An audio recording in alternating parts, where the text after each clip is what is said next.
Assalamualaikum warahmatullahi wabarakatuh. Alhamdulillahirrabbilalamin. Sholatu wassalamu ala asrofil anbiya'i wal mursalin wa ala alihi wa sahbihi wa sallam ajma'in amma ba'du. Alhamdulillah, hari ini kita memulai lagi pembelajaran PAI. Sebelum kita memulai pembelajaran, alangkah lebih baiknya kita berdoa lebih dahulu agar pelajaran yang kita peroleh hari ini mendapat manfaat serta barokah. Ayo masnya, yang ketua kelas Mas Luhut, mohon dipimpin dulu teman-temannya untuk berdoa. Doa mulai. Birahmatika ya arhamar rahimin. Alhamdulillah, setelah kita berdoa, semoga nanti ilmu yang kita dapat hari ini, yang kita pelajari hari ini, mendapatkan berkah serta manfaat serta berguna bagi kita dan orang-orang di sekitar kita.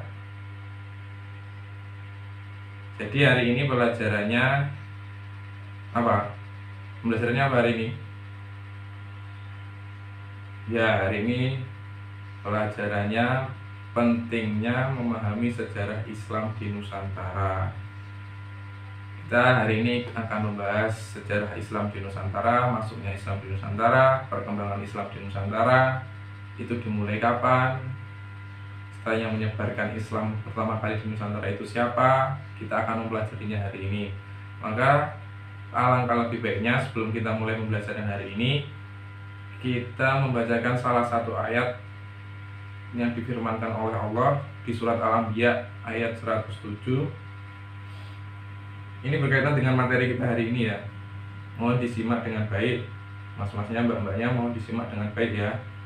A'udzu billahi minasyaitonir rajim. Bismillahirrahmanirrahim. Wa ma arsalnaka illa rahmatan lil alamin. Shadaqallahu azim. Ayo coba diulang lagi, Mas Gofar. Ayo diulangi, tadi Bapak bacakan surat Al-Anbiya 107, diulangi. Ya. Artinya apa, Mas? Ya, dibuka, kalau nggak tahu artinya dibuka dulu. Jadi artinya itu,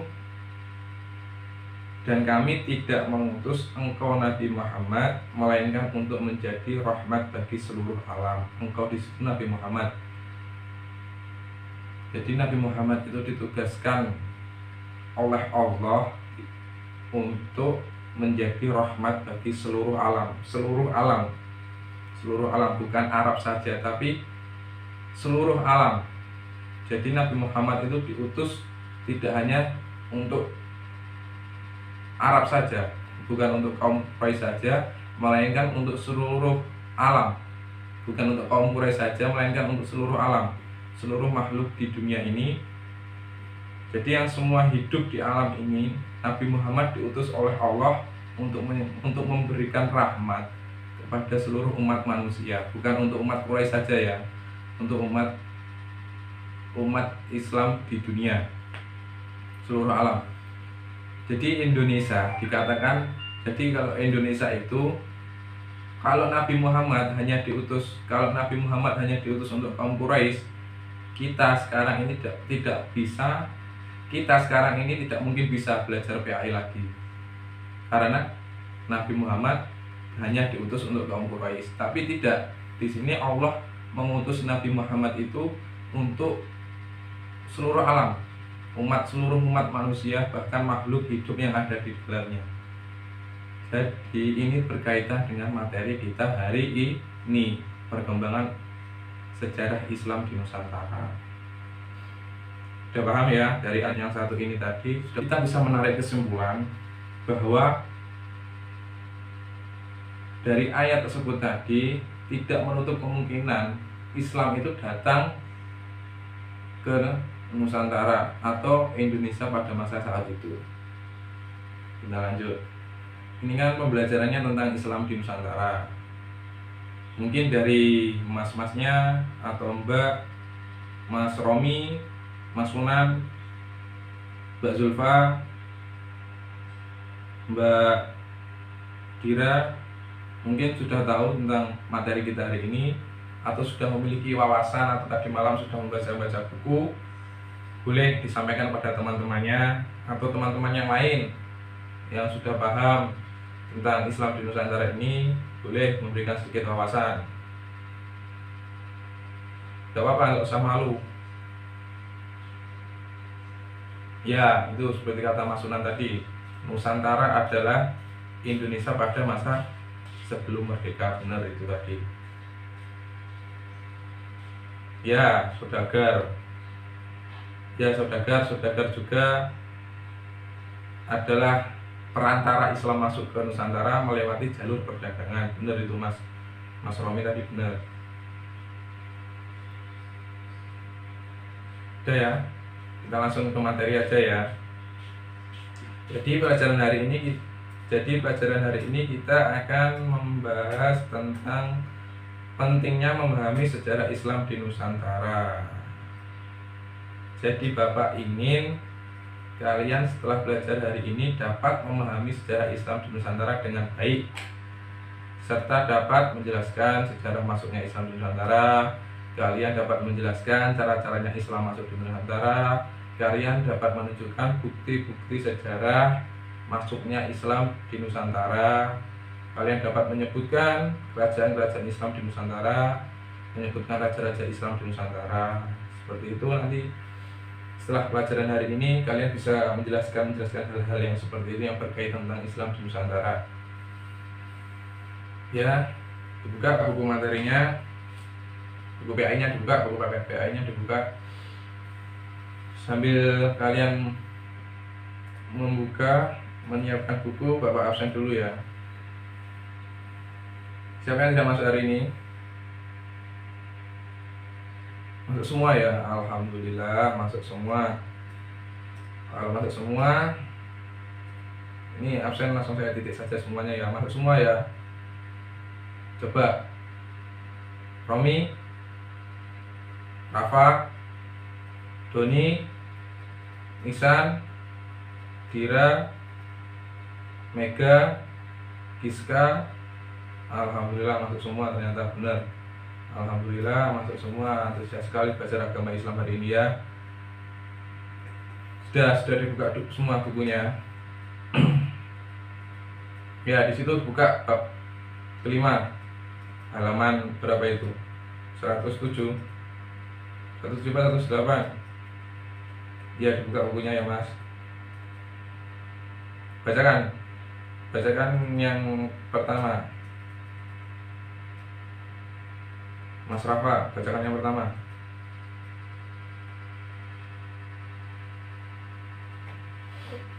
Ya, paham nggak? Apa setelah dibaca tadi paham nggak? Gimana Mas, paham nggak?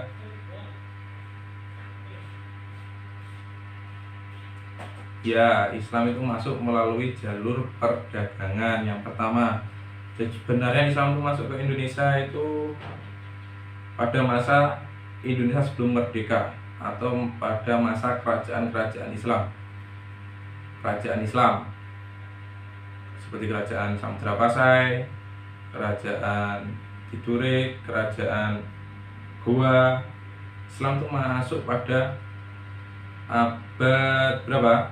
Abad ke-7 dan ke-8, kisah seperti itu. Ahli sejarah menyebutkan bahwa Islam masuk itu pada abad berapa? Abad ke-7 dan abad ke-8, sekitaran itulah. Menurut suatu pendapat, agama Islam ini Bapak bacakan. Menurut suatu pendapat, agama Islam masuk di Nusantara sekitar abad 7 dan 8. Melalui hal ini didasarkan kepada berita Cina yang menceritakan rencana serangan orang-orang Arab dinasti di Cina, juga memberitakan bahwa di Sriwijaya sudah ada perkembangan Muslim yang mengadakan hubungan dagang dengan Cina. Pendapat lainnya mengatakan bahwa Islam masuk di Nusantara pada abad ke-13. Hal ini didasarkan pada dugaan keruntuhan dinasti Abbasiyah tahun 1258 Masehi. Berita Marco Polo 1292 ini dapat dilihat di batu nisan Sultan Malik Abdus Soleh 1299 dan penyebaran ajaran tasawuf. Jadi pada waktu itu tuh sejarah itu harus valid. Kita bisa mengatakan jadi para sejarawan itu bisa mengatakan Islam itu masuk pada abad sekian itu membutuhkan bukti yang autentik atau bukti yang pasti. Di sini buktinya apa? Ya benar. Tadi buktinya dapat dilihat dari makom Sultan Malik. Di makom Sultan Malik yang berada di Sriwijaya. Yang jadi kan kalau ada bukti batu nisan yang ditulis dengan nama Sultan Al-Malik, di situ kan membuktikan bahwa Islam itu sudah ada pada abad ke-1300. Itu buktinya. Lalu bagaimana Islam itu masuknya dengan apa? Kalau Cina tadi menyebutkan bahwa waktu itu tuh Cina masuk ke Indonesia. Terus di situ ada pertemuan dagang antara saudagar dan saudagar Cina dan saudagar Arab.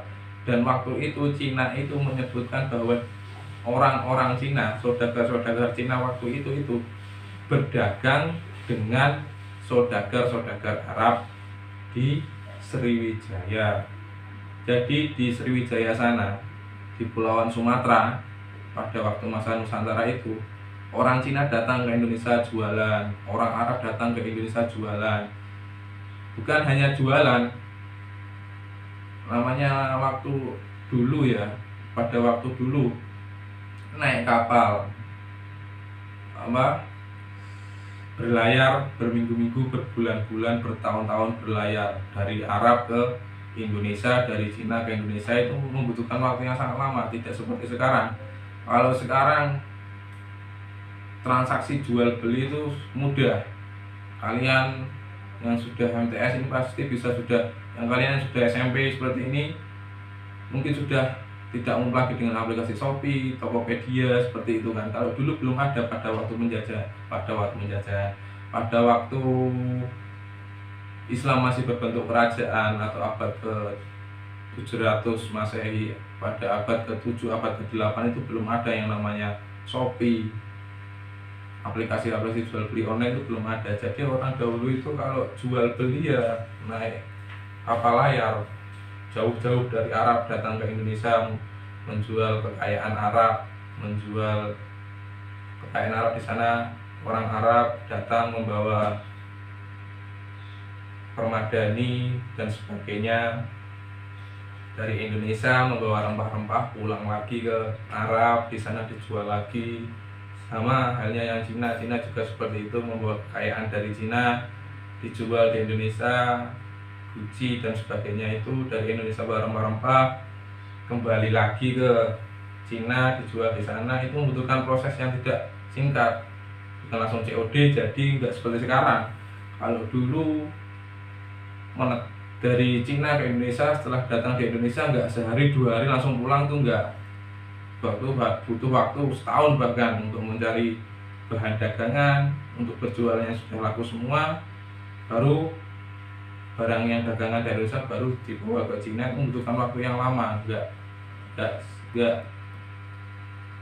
singkat waktunya, bertahun-tahun. Jadi selama bertahun-tahun itu orang Arab di Indonesia selama bertahun-tahun, mungkin setahun, 2 tahun, 3 tahun baru pulang, atau bahkan nggak ada yang nggak pulang. Dari waktunya beberapa tahun itu sudah cukup untuk mengajarkan agama Islam. Jadi nggak, pada intinya, pada dasarnya iya, orang Arab itu datang untuk berdagang. Tapi lambat laun, karena di Indonesia juga lama, di Nusantara juga lama, orang Arab tidak dengan kurun waktu yang lama.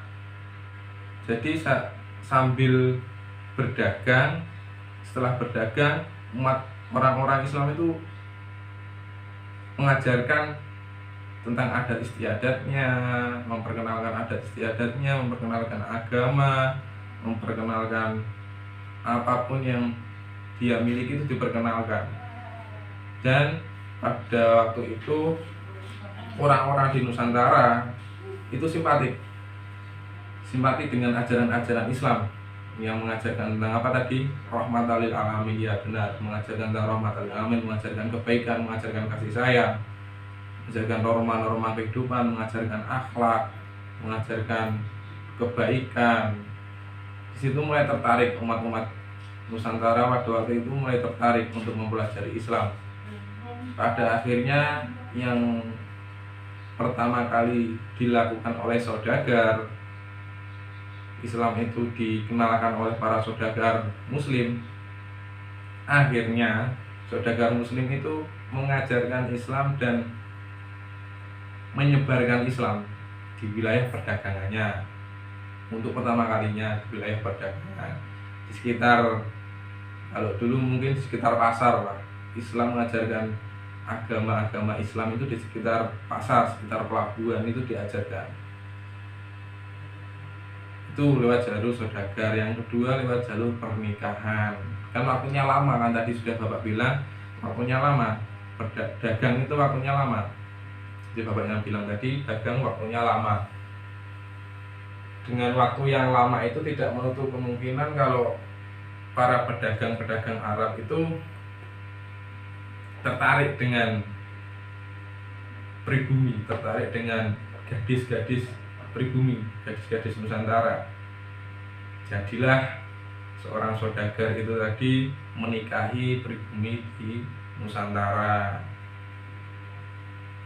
Akhirnya istrinya atau apa tadi, pribumi, gadis-gadis pribumi tadi mengikuti keyakinan suaminya, yaitu agama Islam. Jadi yang dulunya sebelum diperistri oleh saudagar itu beragama Hindu, setelah dinikahi oleh saudagar akhirnya berkeyakinan sama dengan saudagar, menjadi agama Islam. Itu melewati jalur pernikahan, itu menikah, akhirnya berketurunan, akhirnya Islam menyebar luas, tidak hanya di Kerajaan Sriwijaya, akhirnya sampailah ke Jawa, Kalimantan,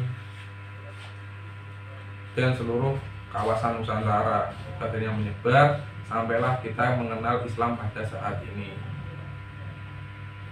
Kita belajar lebih dalam lagi tentang Islam Nusantara. Itu tadi sudah 2 poin.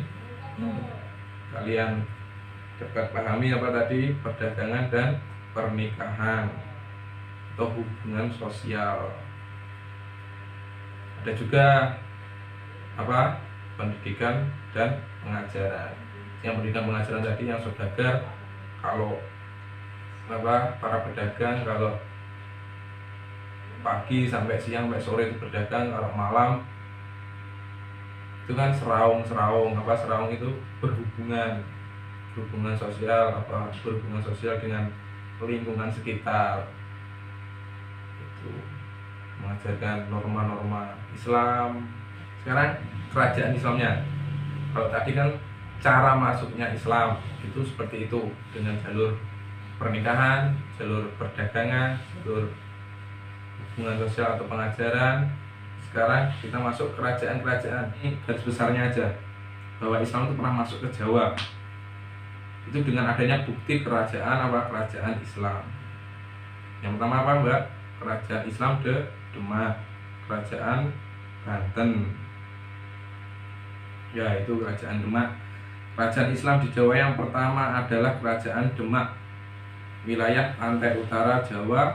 Kerajaan Demak berdiri pada abad ke-16 atau sekitaran 1500 atau 1550 Masehi, sekitar itulah. Pada masa itu Demak merupakan pelabuhan laut yang maju.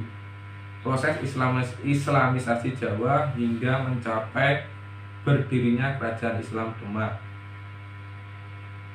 dipercepat oleh kemunduran kerajaan Majapahit. Jadi di sini selang waktunya itu, karena selang waktu kerajaan Demak itu antara kerajaan Majapahit akan runtuh dan Demak itu akan jaya. Jadi Demak itu ada kerajaan Islam. Yang kedua kerajaan Banten.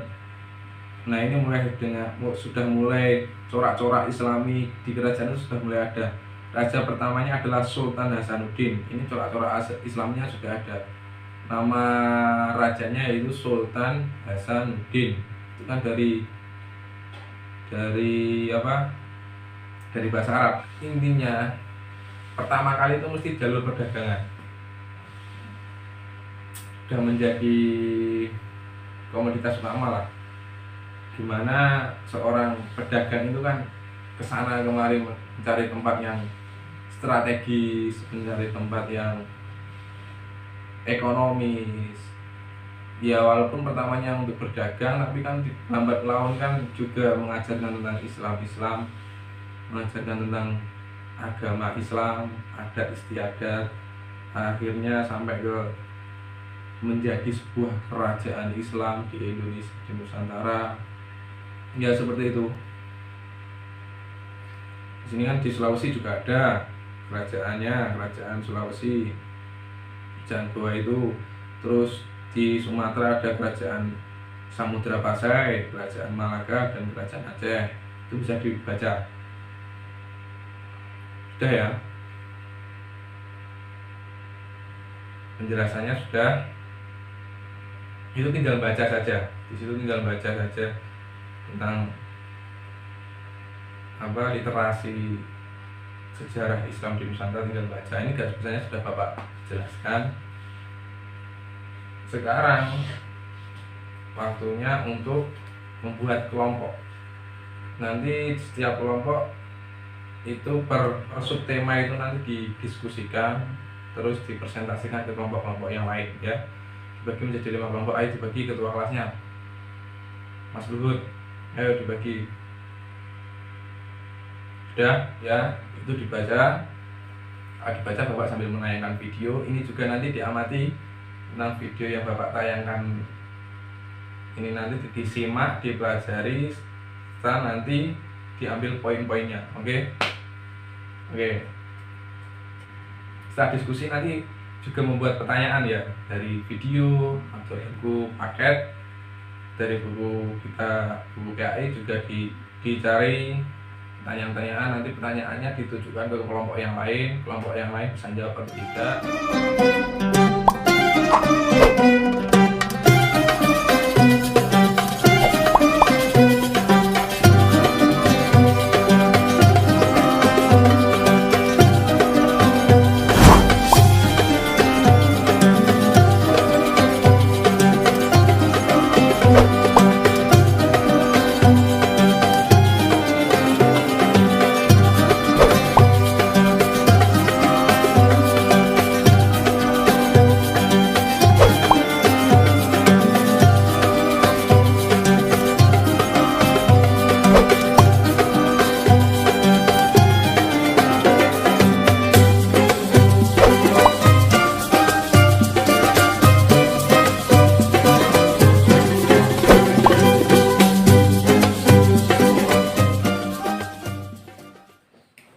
Alhamdulillahirrahmanirrahim.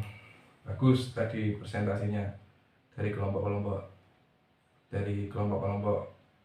teman-teman tadi. Sudah bagus, sudah penuh dengan pertanyaan dan jawaban. Jadi itu membuktikan bahwa kalian sudah memahami tentang Islam di Nusantara. Pertanyaan-pertanyaan tadi juga bagus, seperti tanya Mas Romi tadi tentang kenapa kok orang Islam itu, umat Islam itu senang berdagang, apa yang mendasarinya. Itu ya, seperti itu tadi ya Mas Romi tadi ya. Jadi jawab oleh Mbak Irma menjawabnya dengan baik juga, karena umat Islam pada masa Nabi Muhammad itu senang berdagang. Seperti contohnya Nabi Muhammad sendiri. Nabi Muhammad itu berdagang pada masa mudanya dengan Abdul Muthalib, kakeknya itu menjadi pedagang, sampai seorang Khadijah juga, Sayyidah Khadijah juga itu adalah saudagar perempuan. Itu membuktikan bahwa pada masa Nabi Muhammad pun sudah terkenal dengan perdagangannya umat Islam pada waktu itu. Setelah peninggalan Nabi Muhammad, orang-orang kaum Arab itu berdagang ke Nusantara, ke ekspansi lah. Ekspansinya tidak dengan cara berperang, dengan cara berdagang. Seperti itu kata Mbak Irma. Sudah bagus itu Mbak Irma tadi. Gimana ya, sudah paham semuanya tentang materi Islam di Nusantara tadi? Sudah, saya rasa sudah. Tadi pertanyaan sudah bagus-bagus, komentarnya juga sudah bagus-bagus, jawabannya juga bagus-bagus. Alhamdulillah hari ini kita bisa belajar dengan baik, dapat dipahami. Alhamdulillah ya. Antusias kalian itu membuktikan bahwa kalian itu sangat cinta, sangat ingin tahu sekali tentang Islam di Nusantara, sejarah Islam di Nusantara. Itu memang harus kita harus seperti itu. Sebagai umat Islam kita harus mengetahui sejarah agama kita, sejarah perkembangan agama kita, baik di Nusantara, baik di Arab dan sebagainya. Tentang Islam kita sebagai umat Islam memang harus tahu tentang sejarah-sejarah seperti itu. Ya, kesimpulannya hari ini bahwa Islam di Nusantara itu masuk dengan tidak menggunakan jalur kekerasan, perdagangan, tidak menggunakan ekspansi wilayah itu dengan jalur peperangan seperti zamannya Abbasiyah atau segalanya. Itu kalau Islam di Nusantara masuk dengan adat istiadat, masuk dengan lembah lembut, tidak dengan kekerasan. Itu menjadikan bahwa Indonesia ini tidak mengandung unsur kekerasan. Islamnya menjadi Islam rahmatan lil alamin. Alhamdulillahirabbil alamin. Alhamdulillah materi hari ini sudah Bapak sampaikan dan kalian dapat memahaminya dengan baik. Kita akan lanjut ke pertemuan berikutnya. Bapak tutup dulu pertemuan kita hari ini. Terima kasih bagi semuanya. Wassalamualaikum warahmatullahi wabarakatuh.